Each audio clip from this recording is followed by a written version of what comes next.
Inicia-se agora o culto da Igreja Batista Betel.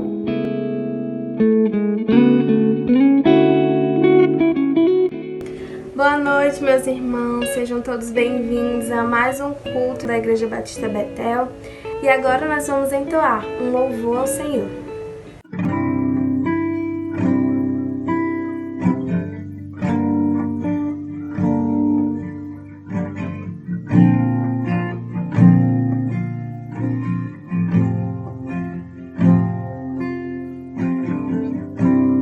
Digno é o Cordeiro que foi morto, santo, santo Ele é.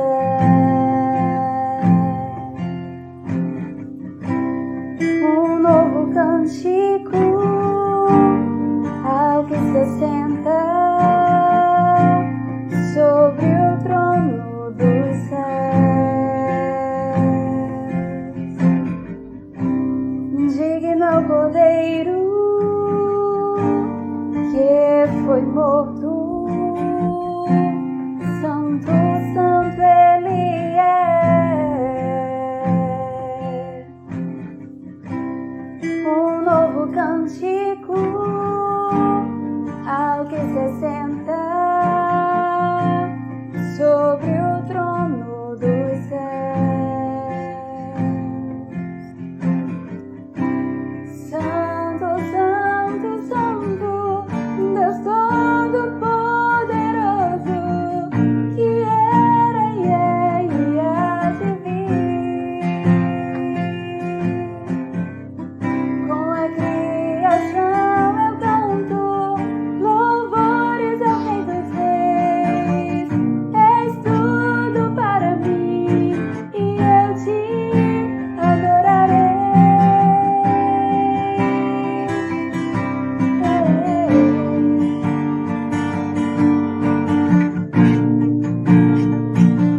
Bom, meus irmãos, dando continuidade ao nosso culto, eu gostaria de pedir que você abra a sua Bíblia no livro de Eclesiastes, no capítulo 3, verso 1, que diz o seguinte: tudo tem o seu tempo determinado, e há tempo para todo propósito debaixo dos céus.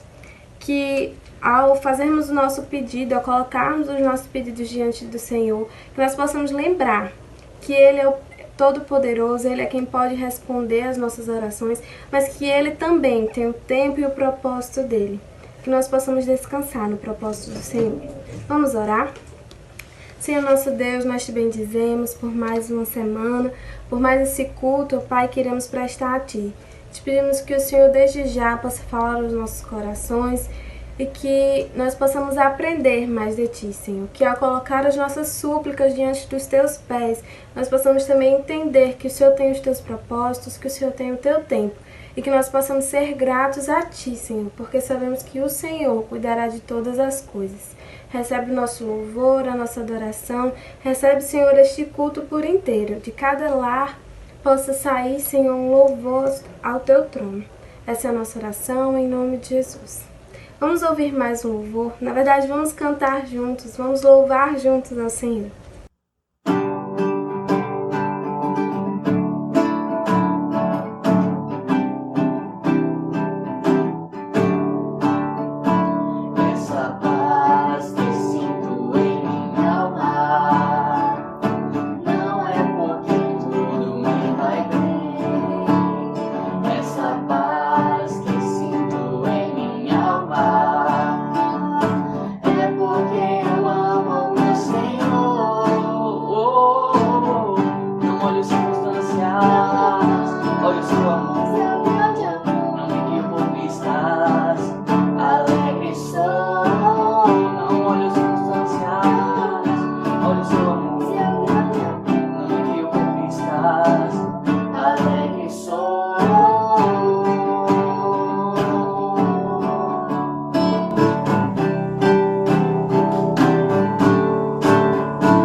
Meus irmãos, graças e paz a todos. Eu sou o pastor Alex Gadelha, servindo aqui na cidade de Alexandria, no interior do nosso querido Rio Grande do Norte.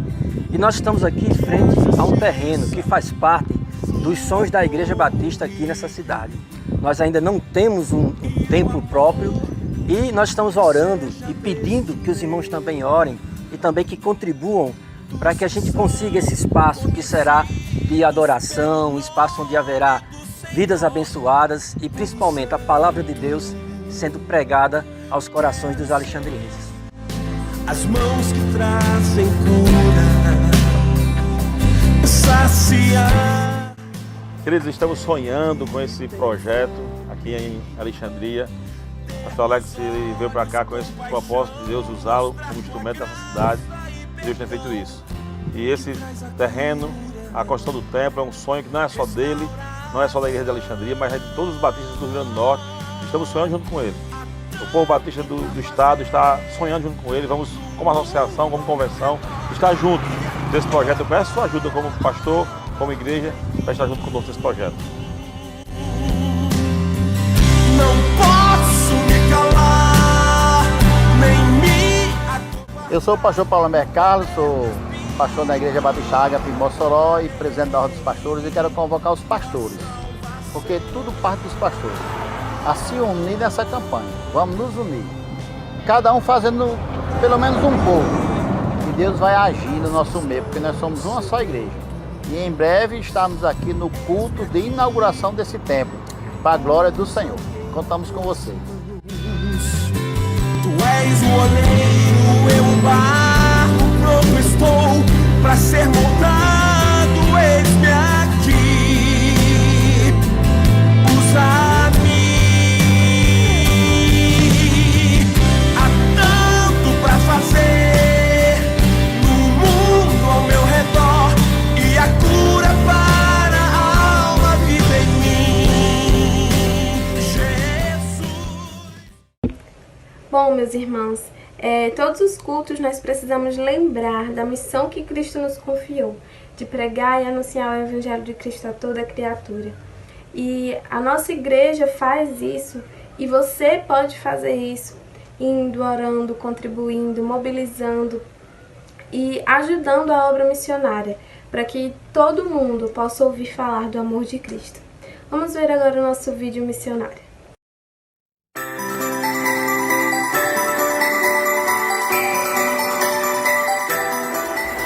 Amados irmãos, que a graça e a paz do Senhor esteja com todos vocês. Eu sou Diego Melo. Eu sou Jéssica Melo. Nós somos missionários da cidade de Senador Eloy de Souza. Eu quero falar algo da parte de Deus para você.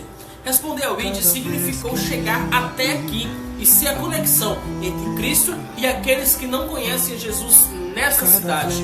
Queridos irmãos, amigos, familiares, Deus tem feito maravilhas em nosso meio através das suas orações. Sem ela nós não somos nada. Continue orando por nós, pedindo ao Espírito Santo que nos fortaleça, nos capacite como missionários em favor da evangelização do povo potiguar. Nosso tema de missões estaduais nos faz lembrar o porquê aceitamos esse desafio de sermos missionários aqui no Rio Grande do Norte. Estamos em missão a serviço do amor de Deus. Em Marcos 10, 45, ele diz: pois nem mesmo o Filho do Homem veio para servir, mas para servir e dar a sua vida em resgate de muitos. Precisamos de você aqui em nossa cidade. Necessitamos de corações voluntários para além da intercessão missionária que mobilizem suas igrejas para estarem aqui conosco, através de grupos ou individuais, estarem conhecendo o trabalho que Deus nos confiou usando seus dons e talentos e doando um pouquinho do seu tempo nesta obra. Que tal? Mas não fique triste se presencialmente não puder fazer parte deste momento conosco. Confiamos a você a missão de contribuir. Compreenda a urgência e a necessidade de levar a Cristo que ainda não foram alcançados pela sua graça, e que os recursos que Deus deu a você são expressão da sua vida entregue como oferta viva do Senhor. Mediante a isso, oferte com amor, sinceridade e liberalidade. Que Deus abençoe a todos nós que estamos nesse propósito a serviço do amor de Deus. Ah, já ia esquecendo. Arroz na missão! O que já não se faz, cada vez que em silêncio eu dou ar a outra face, serei tuas mãos, vem a tua graça e o teu amor. Eu quero te servir, eu quero te obedecer, viver tua vontade, refletir tua verdade, te honrar com minha vida.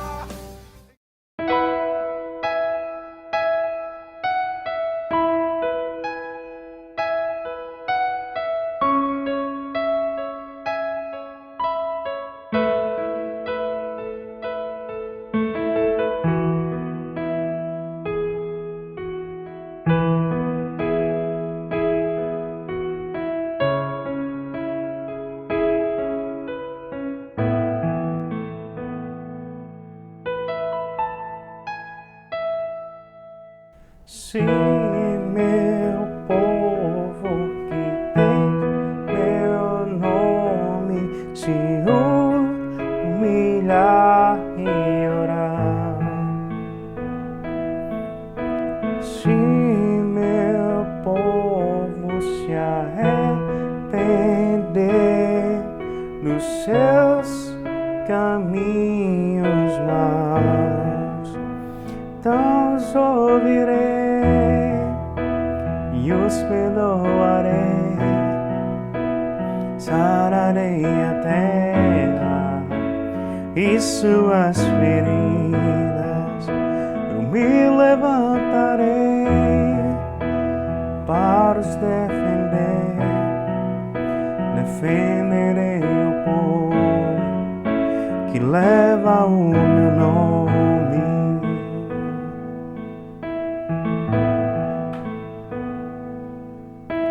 Se buscares a minha face ao invés das minhas mãos,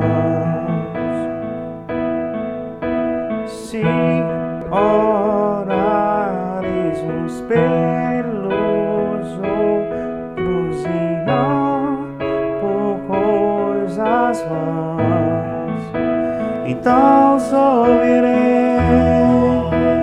e os perdoarei, sararei a terra e suas feridas, eu me levantarei para se defender, defenderei o povo que leva o meu nome, então me lembrarei das minhas promessas, ouvirei os preces e sararei a terra, seguirei de novo, ainda neste tempo, como um só povo que pede por renovo.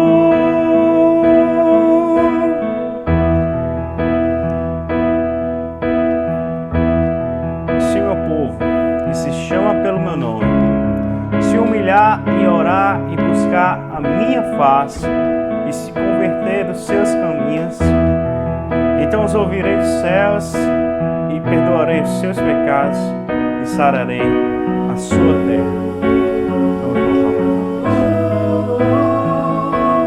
Então os ouvirei e os perdoarei,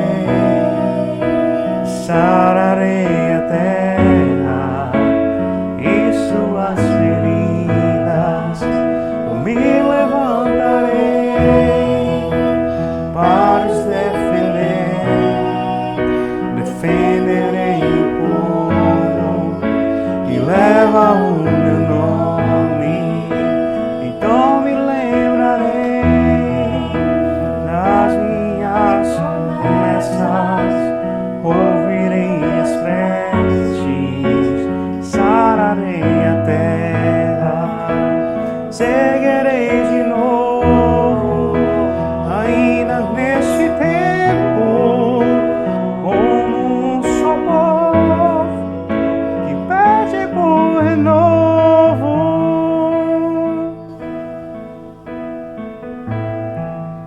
No nome de Jesus.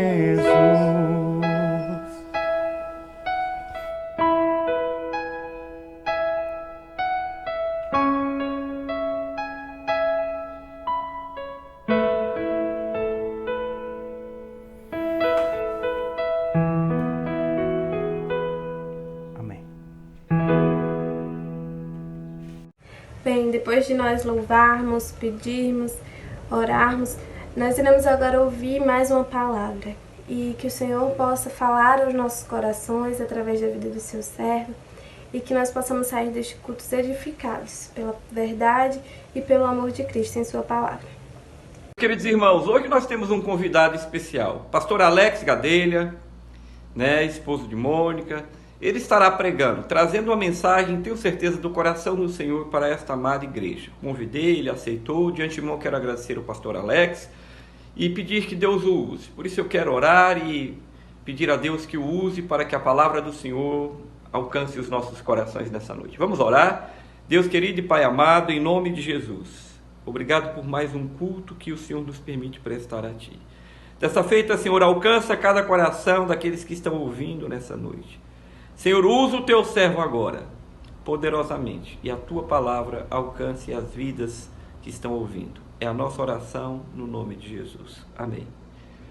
Amém. Deus te abençoe, pastor Alex. Graça e paz a todos os amados irmãos da Igreja Batista Betel. Sempre é bom estar com os amados, e quando o pastor Moab, ou o Ministério aos Casais, ou o Ministério ao Jovem me convida, eu dou um jeito de organizar minha agenda para estar com vocês. Às vezes eu digo até assim, olha, arruma outra data aí, me encaixa em outra data que dá certo. Porque é bom estar com vocês, e os irmãos me abençoaram e ainda me abençoam com suas orações e também com as suas contribuições aqui junto ao projeto da Igreja Batista em Alexandria. E eu louvo a Deus e sou grato a Deus pela vida dessa amada igreja em minha vida, na vida de minha família e também na vida do meu ministério aqui. Meus queridos, essa noite eu vim falar sobre um tema muito pertinente, que é o tema: o que importa é viver o novo em Cristo. O que importa é viver o novo em Cristo. Por que eu escolhi esse tema? Porque está em moda uma expressão chamada novo normal. O que seria esse novo normal? De tanto se fala, sociólogos, antropólogos, filósofos, teólogos, economistas, ambientalistas, todos têm falado sobre esse conceito de novo normal. Mas o que se trata? Então, fui pesquisar na internet e eu achei algo muito interessante que colocava o novo normal como um novo padrão de sobrevivência, novo padrão de sobrevivência que garanta segurança na saúde, para a saúde humana. Então, o novo normal, que eles tanto falam, diz respeito a algumas ações que precisam ou que estão sendo modificadas a partir das repercussões da pandemia no mundo que eu falo, na economia, no meio ambiente, nas relações sociais, afetivas, nas redes sociais também. Aqui, por exemplo, estamos usando a transmissão, por meio de imagens e desfrutando de comunhão. E tudo isso é entendido como consequência desse novo normal, desse novo momento em que nós estamos vivendo. Só que eu fiquei me questionando sobre o que entendemos como normal. O que é uma vida normal, um mundo normal? O que é uma pessoa normal? Como definir uma pessoa normal? Será que nós sabemos de onde vêm os padrões que definem o que é anormal ou normal? Se nós compreendermos como hábitos que mantemos para preservar a vida, se nós entendemos esse conceito, hábitos que mantemos para preservar a vida, como sendo o normal, então vamos dizer o quê? Vamos dizer que todo e qualquer comportamento autodestrutivo é anormal. Todo comportamento autodestrutivo é anormal. A entrega ao pecado, a entrega aos vícios, a amargura no coração, a falta do perdão é anormal. Não se conforma com a norma. Mas quem define a norma comportamental? Quem? É a ciência, a psicologia? É a legislação? Quem nos governa? Quem decide, quem define qual o padrão que nós devemos seguir e nos conformar? Ora, nós como cristãos, como seguidores de Jesus, nós olhamos para Cristo. Ele é o nosso referencial em todas as coisas.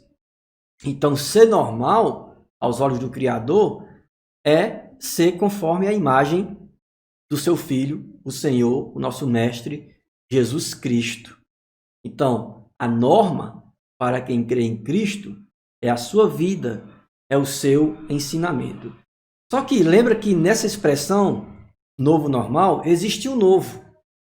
Então, se há novidade, é porque há algo velho que foi deixado para trás. E pensando em nossas atitudes, nós vamos concluir o quê? Que a conversão a Cristo, quando nós nos rendemos a Cristo, nós sepultamos o velho homem para que o novo homem, o homem regenerado, se mostre ao mundo. Então, pensa o novo normal como a vida em Cristo que nós devemos viver. Jesus, ele sim falou sobre o novo normal, mas não com essa expressão. Ele falou sobre um novo nascimento.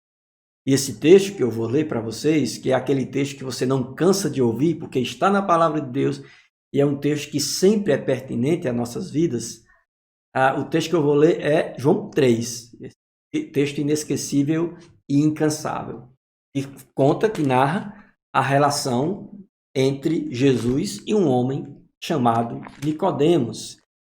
E vocês sabem que Nicodemos era um fariseu, era um cão de guarda da lei, era um homem respeitado, era um homem que tinha o olhar das pessoas sobre ele, é tanto que ele foi procurar Jesus de noite.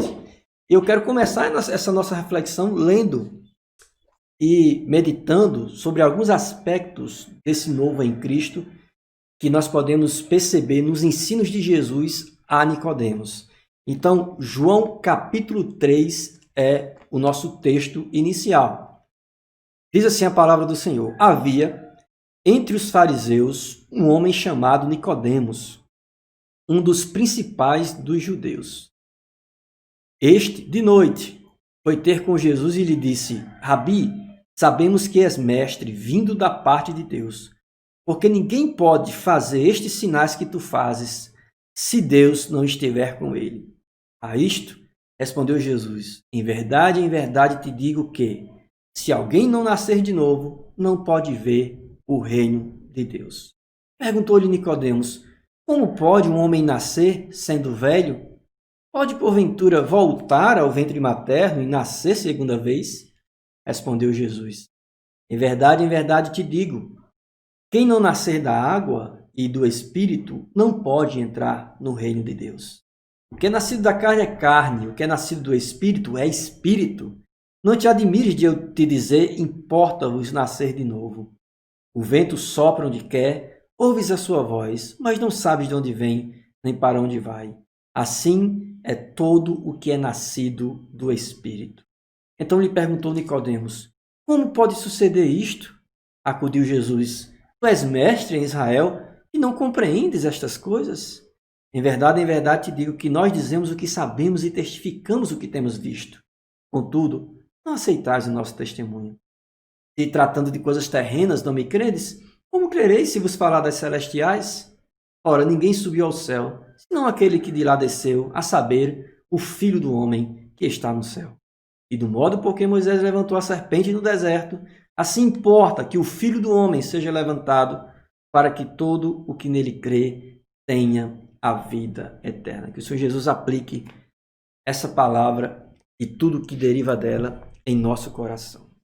Meus queridos, Jesus estava falando para Nicodemos de um novo estilo de vida, uma nova maneira de ser, um modo de existir que agrada àquele que nos criou, Senhor Deus. Ora, Jesus mesmo foi exemplo de vida em novidade. Sua história mostra a obediência a Deus e também às autoridades constituídas. Ele também seguiu padrões da cultura, falou a língua do povo, praticou os costumes e até cumpriu rituais religiosos, como foi, por exemplo, a circuncisão. Mas onde estava o novo? Onde estava o diferente em Cristo? Estava na sua mensagem e principalmente na maneira de conviver com as pessoas. Conviver é a palavra-chave para entender os seus ensinos, porque Jesus compartilhou vida com os outros. Ele doou-se até o último suspiro na cruz. Um ato que ainda repercute hoje no coração de todo aquele que crê, em cada um dos seus adoradores. Então Cristo, ele se fez próximo a pessoas feitas distantes. Ele rompeu preconceitos sem negociar a verdade, ele não se adaptou ao conveniente, ele rejeitou a glória humana para tocar em pessoas consideradas subgentes, subhumanos, pessoas excluídas, pessoas discriminadas, pessoas rejeitadas pelos próprios religiosos da época, por aquelas pessoas que deviam cuidar e amar. E esse novo messiânico, esse novo vivido e pregado por Cristo, inclusive a Nicodemos, era uma mensagem que falava do poder do perdão e da fraqueza do orgulho, da eficácia do partir o pão em detrimento do entesourar para si mesmo, da força reacionária de não revidar. É um novo que falava na espada cortante e transformadora da verdade dita com brandura.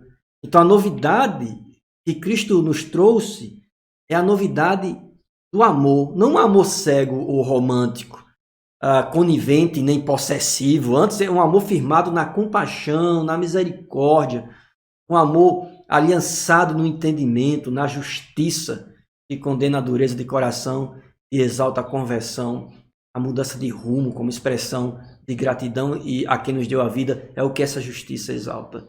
Então esse foi o novo vivido por Jesus Cristo. E Jesus chamou Nicodemos, como também nos chama hoje, a sair da famosa zona de conforto. Ele nos chama para sair desse lugar egocêntrico, para nos aproximar das pessoas com cuidado, com respeito e, sobretudo, com amor e verdade. Jesus mostrou o melhor que podemos fazer. Por isso, imitar a Cristo, meus queridos, torna a vida dinâmica, preenche a vida com situações de aprendizagens que se acumulam, se refazem no tempo, no espaço, fortalecem a alma, o ser, a personalidade e, sobretudo, a fé em Deus.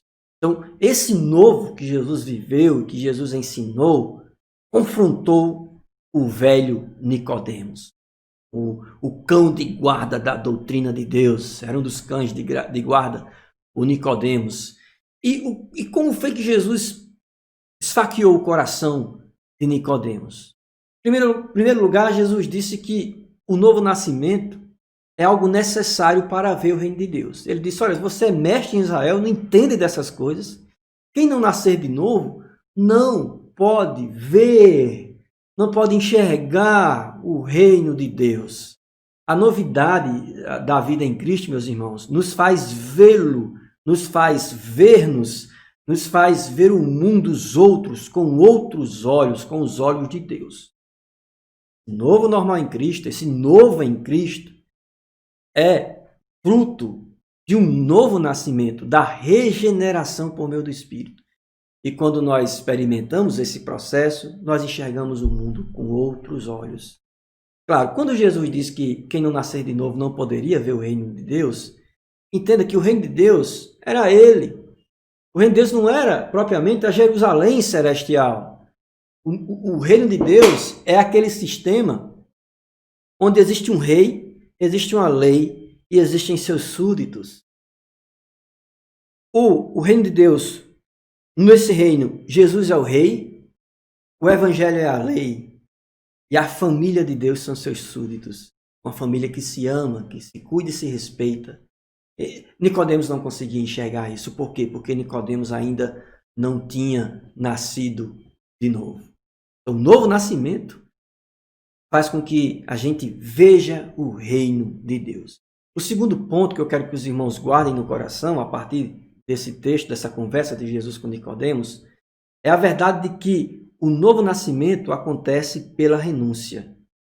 É a renúncia que nos dá entrada ao reino de Deus. Ora, quando Jesus fala para Nicodemos, olha Nicodemos, o que é nascido da carne é carne, o que é nascido do Espírito é Espírito.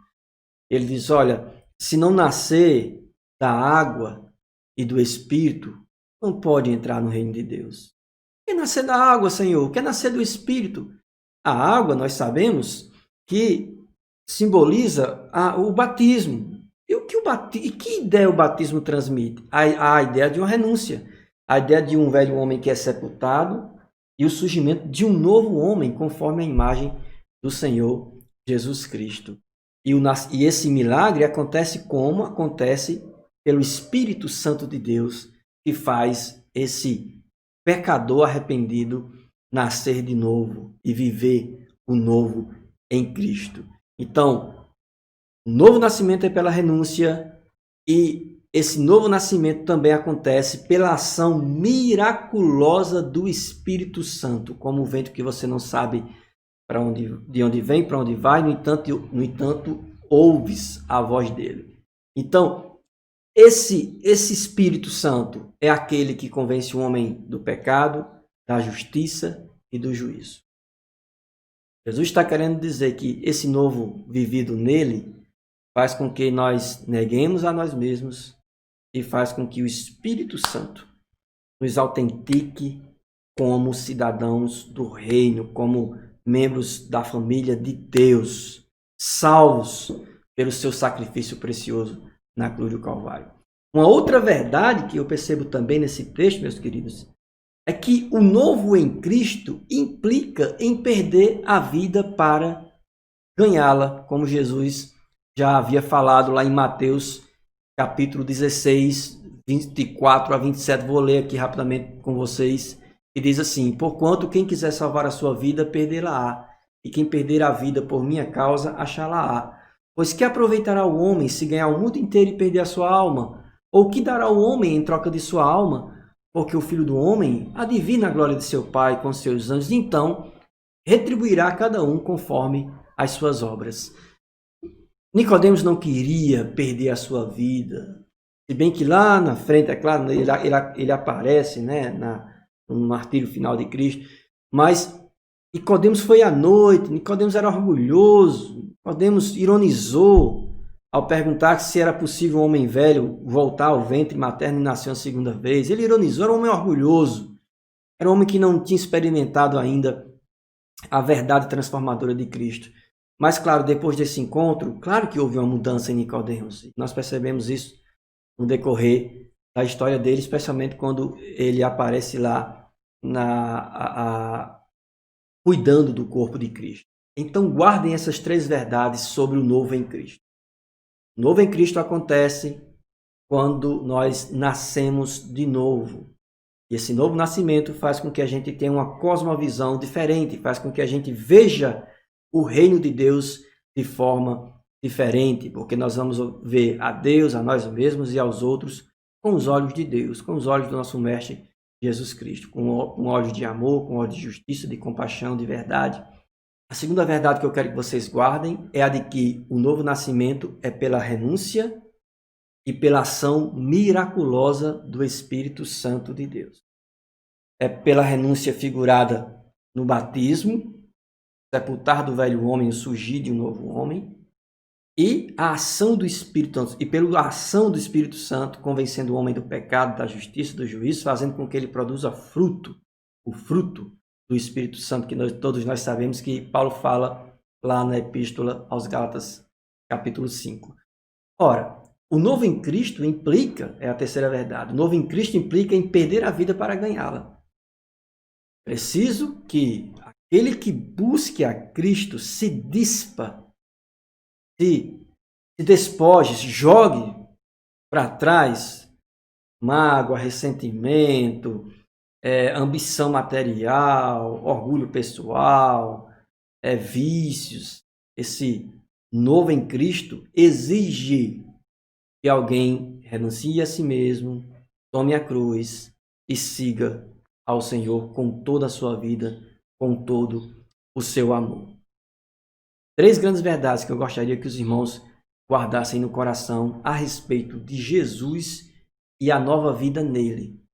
Três princípios que eu consigo ver na conversa entre Cristo e Nicodemos. Ora, outra pessoa experimentou também o novo em Cristo, e ele é um marco porque ele escreveu 13 epístolas no Novo Testamento, foi o escritor que mais deixou textos no Novo Testamento, que foi o apóstolo Paulo, um perseguidor da igreja, alguém que odiava o nome de Jesus Cristo, que odiava todo aquele que seguia a Jesus Cristo. E Paulo teve esse encontro com Jesus, e esse encontro com Jesus fez com que o velho homem de Paulo fosse mortificado para que um novo homem, o Paulo em Cristo, o apóstolo, nascesse.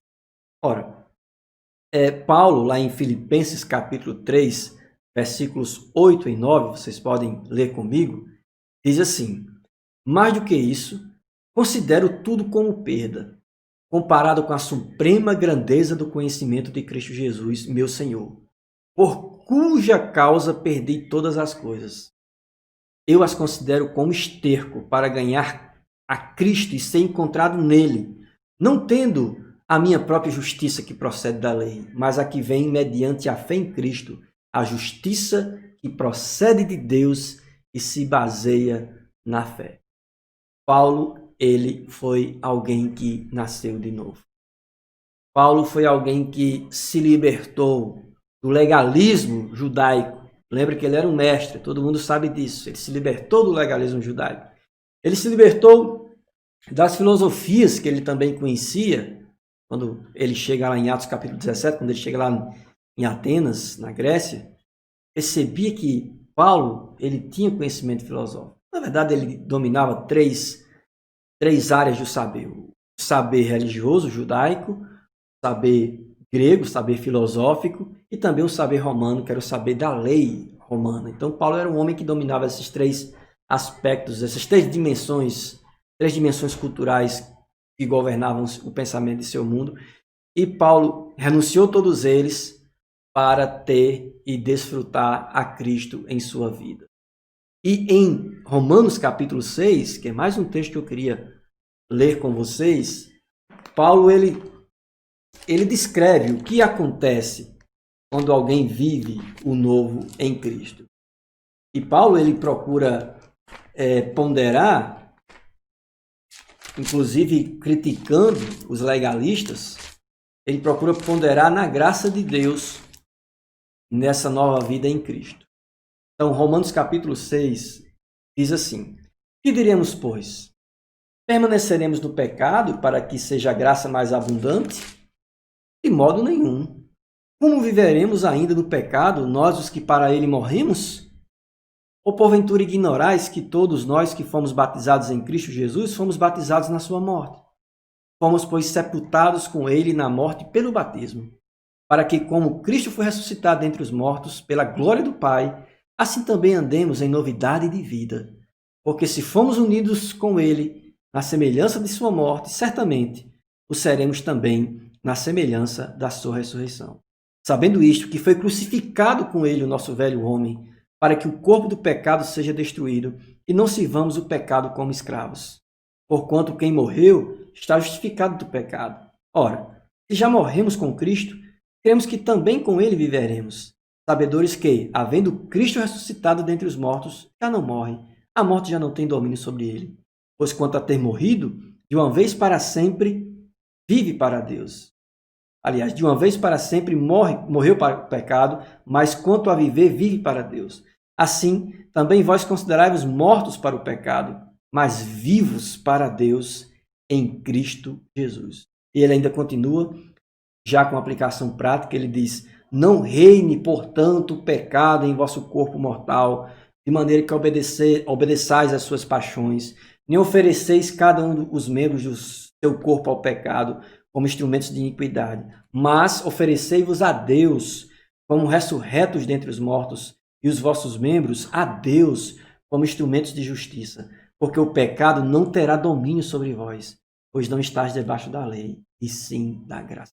Texto maravilhoso, esse texto de Romanos, capítulo 6. Olha, nesse texto, Paulo está respondendo aos judaizantes, né, que diziam: não, olha, se a lei é inválida, então eu posso viver de qualquer forma. E Paulo diz: não. Quem vive o novo em Cristo sepultou o velho homem, escravo da lei. Agora serve a Deus por amor. Serve a Deus de corpo e alma, de maneira consciente, como expressão de gratidão, com submissão a quem nos libertou da condenação do pecado. Ora, o novo apontado por Paulo é um novo que combate a vida passada. É um novo que combate o velho homem. É um novo que se enquadra na graça divina. imerge, mergulha na graça divina, ou é banhado pela graça divina que nos faz pessoas melhores como no sentido de parecidas com o Senhor Jesus Cristo, pessoas que a cada dia estão evoluindo e amadurecendo na sua fé. Tem até um pensamento interessante sobre o processo de amadurecimento de uma nova vida em Cristo. Tem irmãos que estão me acompanhando no meu canal, sabem que eu tenho trabalhado na Escola Bíblica Dominical aqui de Alexandria, o tema Espiritualidade Emocionalmente Saudável, que é um texto, um livro de Peter Scazzero. E Peter, ele descreve os estágios da fé cristã da seguinte maneira. Primeiro estágio, conversão.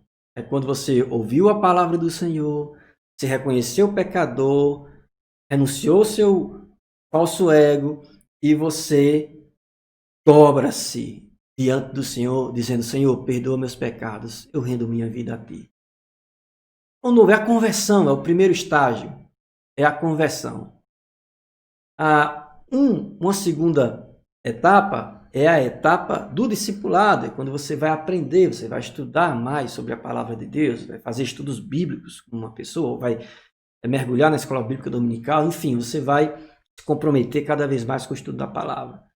O terceiro estágio é o estágio do serviço, você quer se envolver com alguma atividade na igreja e busca participar do chat de louvor, da recepção, dar aula às crianças, participar dos casais, a parte do serviço, estágio do serviço.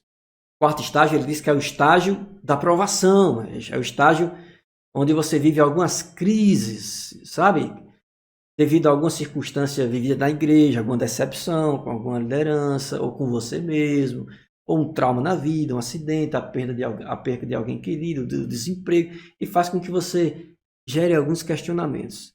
Ele diz que quando você passa por esse quarto estágio, o estágio da aprovação, o estágio que ele chama de a noite escura da alma, a muralha, quando você ultrapassa essa muralha, aí você vai para o quinto estágio, que é o serviço consciente, é uma pessoa que você está mais maduro e serve a Deus de fato e de verdade. E o último estágio, o sétimo estágio, é o estágio do amor. O amor é o ápice da maturidade cristã. Mas entenda, esses 7 estágios que o autor trabalha, ele diz que todos nós passamos por esses estágios, mas esses estágios são vividos de maneira diferente, né? Tem pessoas que vivem o novo em Cristo de maneira diferente. E o que vai definir o ritmo de crescimento de alguém? O que vai definir o ritmo, a maturidade de alguém é o tempo que ele dedica a Deus, o tempo de comunhão, o tempo de leitura da palavra, o tempo de serviço e todas aquelas disciplinas espirituais que todos nós já sabemos, né? Palavra, oração, comunhão, serviço. Então são os pilares de uma vida que amadurece na fé. Quando você amadurece na fé, você sepulta o velho homem. Você experimenta coisas novas na sua cabeça, no seu coração, nas suas relações. E não há nenhuma lei que condene o novo em Cristo. O que importa é viver em Cristo segundo a graça de Deus. E essa graça, como eu disse, é uma graça que transforma a cada pecador que busca a face do Senhor Jesus Cristo. Amém? Para nós concluirmos, eu queria só fazer algumas aplicações. Sei que o tempo é breve, né? O sofrimento que a gente tem nesses cultos online é a necessidade de sermos breves. Mas eu queria ler um texto que eu escrevi e que com certeza servirá como aplicação para cada um de nós. Cristo deixou claro que o melhor da vida é doar vida. Olhar as pessoas, ser sensível às suas necessidades, ao invés de observar a sua utilidade. Entender a humanidade como imagem e semelhança de Deus, como seres desejados pelo Criador, o qual sempre toma iniciativa para dar-lhes uma vida melhor. Não melhor em termos mundanos, mas espirituais. Isso significa paz com Deus, segurança de vida eterna, humildade para servir, poder para praticar o bem, sabedoria para tomar decisões, força para resistir aos impropérios do mundo, recursos para amar conforme a fonte mais pura. Viver em novidade, viver o novo em Cristo, é amar como Jesus ama. O novo em Cristo também implica em negar as velhas essências, ou aquilo que teima pela permanência das coisas como estão e pela continuação em sermos egoístas, vaidosos, gananciosos, presunçosos, ingratos, mais amigos dos prazeres do que de Deus. Essas coisas teimam dentro de muitos de nós. Preciso nascer de novo, do novo para o novo. É fazer o propósito da existência, entendê-la e percorrê-la com os pés de Cristo, como uma peregrinação, um êxodo que nos conduzirá a Canaã celeste. Até lá, frutos de alegria, de graça, de paz, de paciência, de bondade, de benevolência, de fidelidade, de mansidão, domínio próprio. Todos esses frutos, até essa Jerusalém celestial, devem ser produzidos, serão produzidos e compartilhados por todos aqueles que realmente são regenerados na fé no libertador prometido. Esse libertador que já veio e que mais uma vez virá. E sim, quando esse libertador, o Senhor Jesus, vir, ele vai nos libertar plenamente desse velho mundo, da nossa velha natureza. Ele vai, de fato, fazer se extinguir o velho homem, para que apenas o novo exista. Meus irmãos, que o Senhor Jesus aplique essas verdades e que o Senhor Jesus continue nos renovando, que o Senhor Jesus continue trabalhando em nosso caráter, em nosso ser, para que Ele seja glorificado por meio da nova vida que nós mostramos ao mundo. Chegamos a mais um final de um culto. Que Deus te dê uma excelente semana, que Deus aplique essa palavra em seu coração. Está perto de acabar. Nós estaremos durante essa semana o nosso culto de quarta, as redes sociais, o culto dos jovens, as nossas salas de oração. E eu queria te convidar a participar, convocar você para não desistir, estar firmes, porque o Senhor é conosco e tudo isso passará em nome de Jesus Cristo. Tenham todos uma excelente semana. Deus seja com você, por você e apesar de você, porque Ele é Deus e Ele controla e domina todas as coisas. Que o amor de Deus o Pai, que a graça de Jesus Cristo e que a comunhão do Espírito sejam com todos, hoje e para sempre. Amém. Deus te abençoe. Tenham todos uma ótima noite.